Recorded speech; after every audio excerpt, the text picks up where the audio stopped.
Satu, dua, tiga. Hai, kami dari kelompok 5 MDAS. Disclaimer terlebih dahulu sih, kalau video ini dibuat berdasarkan pengerjaan tugas semester 3 mata kuliah Manajemen Administrasi Sekolah.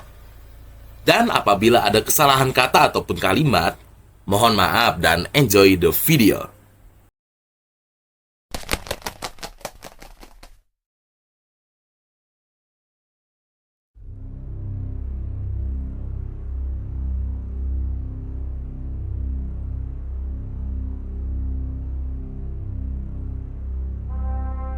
Ya, ini maskulin. Ini kilas balik dia waktu masih semester 3. Awalnya sih muka dia biasa aja, sampai dia lagi dikejar sama kenyataan pahit. Ya, kenyataan pahit. Maskulin kali ini datang terlambat. Maksudku untuk kesekian kalinya. Sampai suatu hari, dia mulai sadar seberapa penting paham administrasi sekolah.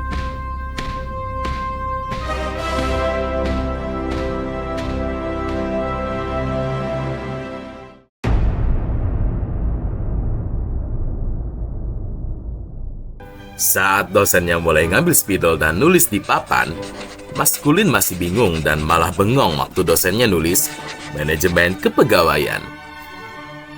Dosennya sambil berkata, Administrasi kepegawaian yang buruk dapat berdampak pada mutu pendidikan. dan maskulin terdiam. Eits, sebelum kita masuk ke dalam contohnya, kucing ini akan jelasin apa sih itu manajemen kepegawaian. Jadi gini, sekolah itu bukan tempat hidup sendiri. Ada orang yang mengajar, ada yang nyari data, ada yang ngaturin jadwal, ada yang tanda tanganin segala hal yang bikin pusing.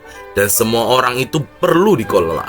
Bukan kayak ngatur grup WhatsApp keluarga, tapi sistem yang benar-benar ada.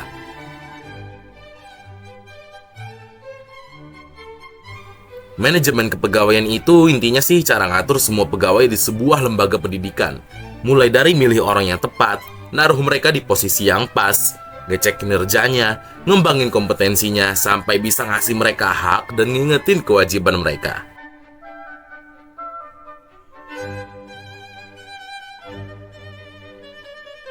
Ferguson, memang seberapa ngaruh sih manajemen kepegawaian?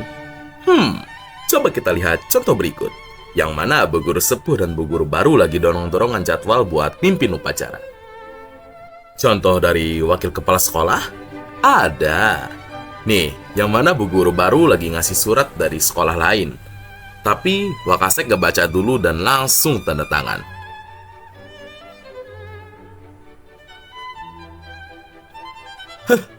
Padahal ini kan surat resmi. Bu guru aja sampai bingung loh. Kalian mau contoh skala yang kelihatannya ringan? Ada juga kok. Yang mana bu guru sepuh nyari kunci kantor kalang kabut milih satu persatu. Padahal kalau semuanya tertata, bakalan lebih gampang kan?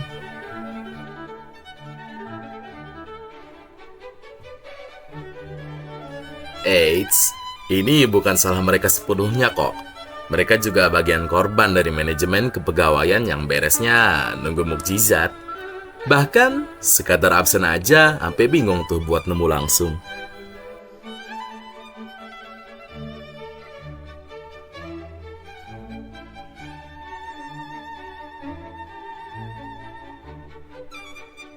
Iya, beliau masih belum nemu tuh absennya. Jadi, setelah lihat contoh-contoh barusan, apa kalian mulai ikutan sadar kayak maskulin soal pentingnya paham manajemen yang baik? Mari kita lanjut mikir. Kenapa sekolah itu sampai bisa berjalan? Pikirkan secara logika. Guru yang masuk kelas, TU yang sibuk, kepala sekolah tanda tangan, pengawal yang mondar-mandir, kelihatannya sih kegiatan yang random. Tapi sebenarnya itu semua diatur lewat satu hal, yaitu administrasi kepegawaian.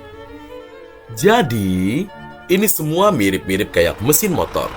Kalau ada aja bagian mesin yang macet, ya motor jadi susah buat hidup. Sekolah gak bisa buat asal-asalan comot pegawai ataupun narik orang. Lah, alasannya apa? Ya iyalah, semuanya ini jelas ada SOP-nya, ada standarnya, dan juga perlu menggunakan logika.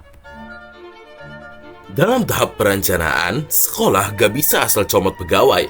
Ada hitungannya seperti kurang guru, kelebihan guru, atau kompetensinya cocok gak. Ini namanya perencanaan pegawai. Kalau salah hitung, ya jadinya begini. 10 tambah 1 berapa anak-anak? 11. Hai. Setelah orang itu diterima, orang itu pun harus ditempatkan. Masalahnya, banyak sekolah yang nempatin pegawai kayak gacha. Padahal harusnya sesuai keahlian dan juga kebutuhan sekolah.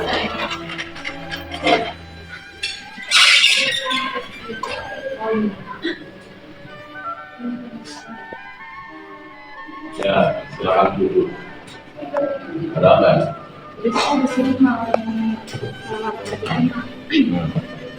Kalau boleh tahu, dulu lulusan apa ya? Sarjana pendidikan sosial, Pak. Oh, IPS loh. Ya. Tapi sekolahan kami sih nggak butuh guru IPS ya. Kami butuhnya guru matematika. Gimana? Jadi saya mau aja sih, Pak. Kamu yakin? Sesuai kompetensi kamu loh. Jadi Pak, saya masih bisa, Pak. Oke. Berikutnya, pembinaan dan pengembangan. Pegawai itu juga butuh buat dikembangin. Ya, minimal banget sih pelatihan, workshop, atau bahkan peningkatan kompetensi yang langsung dari sekolah. Supaya agak stagnan, sekolah yang gak pede dengan perkembangan biasanya cuma dapat bertahan hidup tiap harinya. Dan YouTube sih emang gratis, cuman belum tentu sepenuhnya efektif kan? Emangnya kalian mau belajar modal dari YouTube doang? Juga ada penilaian kerja. Ini adalah cara sekolah buat ngeliat apakah pegawai yang diterima sudah bekerja sesuai dengan standar. Bukan buat ngejudge, tapi buat perbaikan. Tanpa penilaian, sekolah gak bisa deteksi apa yang harus diperbaiki. Di dunia kerja termasuk manajemen sekolah juga ada yang namanya naik jabatan atau promosi.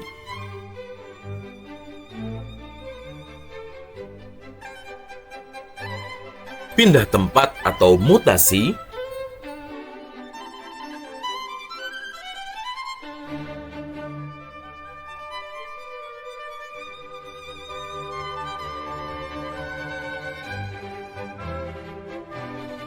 dan juga turun jabatan atau demosi.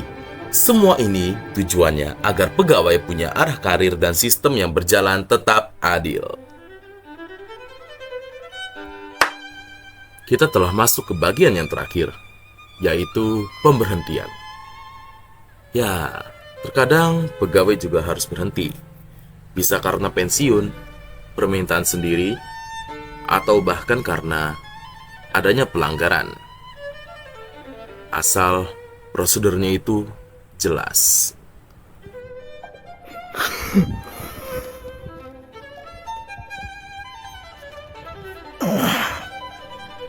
Siapa sih?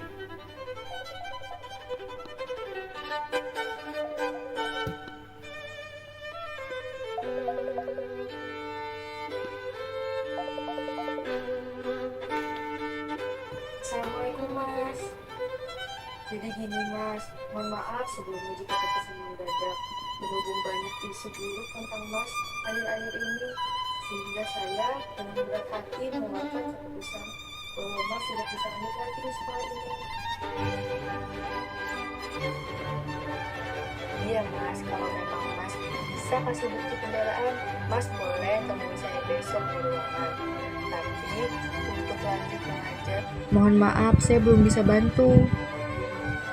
Saya kesulitan semenjak ada berita buruk tentang Mas. Sehingga keputusan saya ini menjadi penting dan urgen dilaksanakan. Saya harap Mas bisa mengerti.